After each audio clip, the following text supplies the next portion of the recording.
I've had my Lotus for over a decade now, and in this video I'll share the story of how a chance encounter during Monterey Car Week and the wise advice of an older friend led me to buy this amazing car.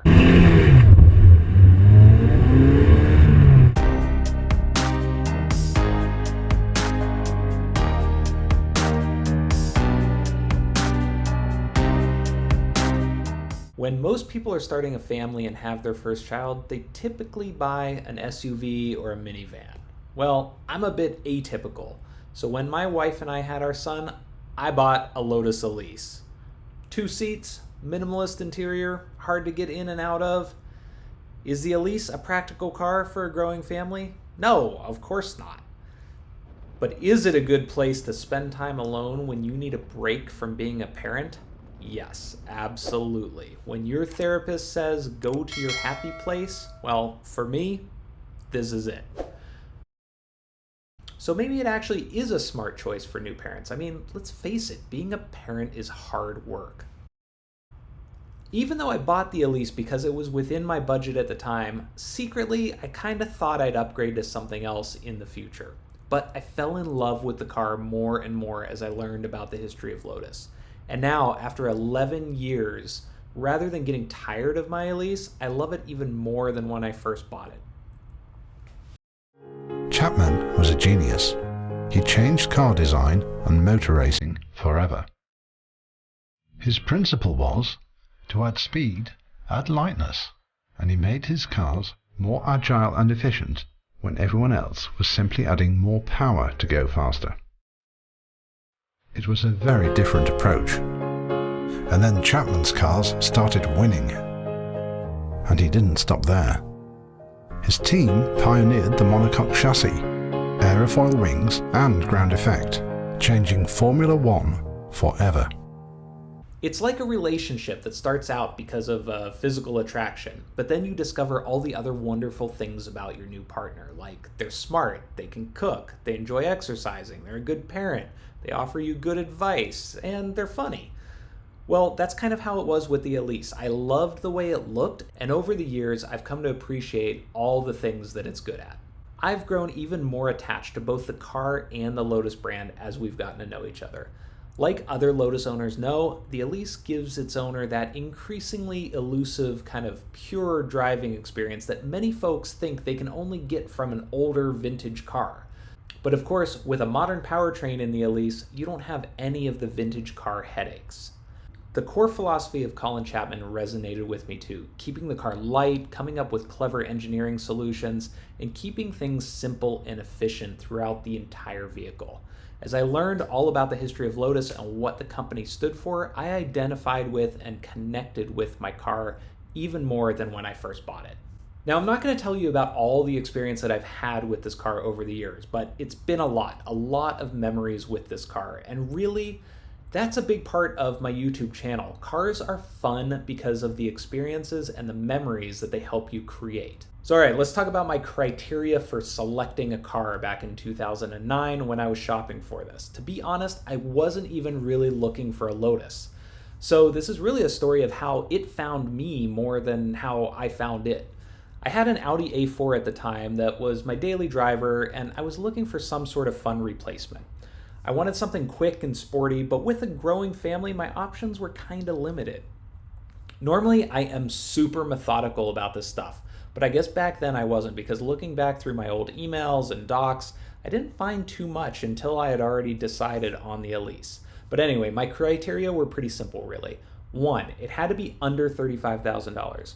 My wife made me promise when we got married that I'd never spend more than half my numerical annual income on a car, and I was probably making about $70,000 a year at the time. 2, it had to be fun to drive. I was getting back into cars after a stint riding motorcycles and not really having a fun car for a while, at least not since I'd had this Miata in college. I had sold my Ducati 748 in 2008, and bikes are pretty engaging, so I wanted something that would fill that void.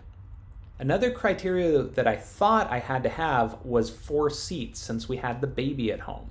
But that didn't mean it had to have 4 doors or anything, it just had to have some usable back seats. Given that, I was looking at cars like the Subaru STI, the Mitsubishi Evo, the BMW M3, maybe the M5, or the Audi S4 that had the big V8 engine. Remember again that this was 2009, 2010, and so the 997 era Porsche 911s were still out of my price range. But aside from the Porsche, which I couldn't afford, none of the other options really seemed that exciting. But then I had my aha moment. My A4 was all paid for, so if I could convince my wife that this new car would be an addition and not a replacement, then I could justify something with just 2 seats. I'd never really considered being a 3-car family before that. And that opened up a bunch of new possibilities. A Miata, maybe an RX-7, possibly an NSX or a Corvette or an S2000, most of which I could probably find used for around $35,000 at the time. They were cool cars, but aside from the NSX, they didn't seem that special. And I figured if I was buying an early midlife crisis car, I wanted it to look pretty exotic. But there just wasn't that much in the price range that had that kind of styling. And the Elise still wasn't on my radar, mainly because I didn't know that a used one was in that price range. They're kind of rare, so unless you're actively searching for one, you don't just stumble across them in the classifieds. I'd seen great reviews of them on Top Gear and other car shows, so I was at least aware of the Elise, even though they'd only been available in the US for a few years when I started shopping for one. Then, during August 2009, was the moment that I made up my mind and realized that the Elise was the only clear choice. I was in Monterey for Car Week. In fact, it was my first time making the pilgrimage to this automotive mecca, even though I've lived most of my life only about 100 miles away. And you have to understand that Lotus are pretty rare in the United States. In fact, here in the San Francisco Bay Area, your Elise is more likely to be mistaken for a Tesla Roadster than a proper sports car. My late friend Bill and I were having dinner at Baja Cantina, a well-known car hangout near the Quail Lodge, and in the parking lot was this bright yellow Elise with its top off. I gravitated towards that machine like the pull of the sun on the earth. I'd just turned 30, and after giving up on riding motorcycles due to some accidents, I had wanted a sports car. And after talking to the young owner of that yellow Elise, I made up my mind that this was the car for me. The owner gave me a quick tour of the car and even let me sit in it. He told me about how it was his second one, as he'd unfortunately had an accident in his first. I was hooked instantly by the curves of the fiberglass, the exposed aluminum floor, and just the simple, purposeful nature of the entire machine.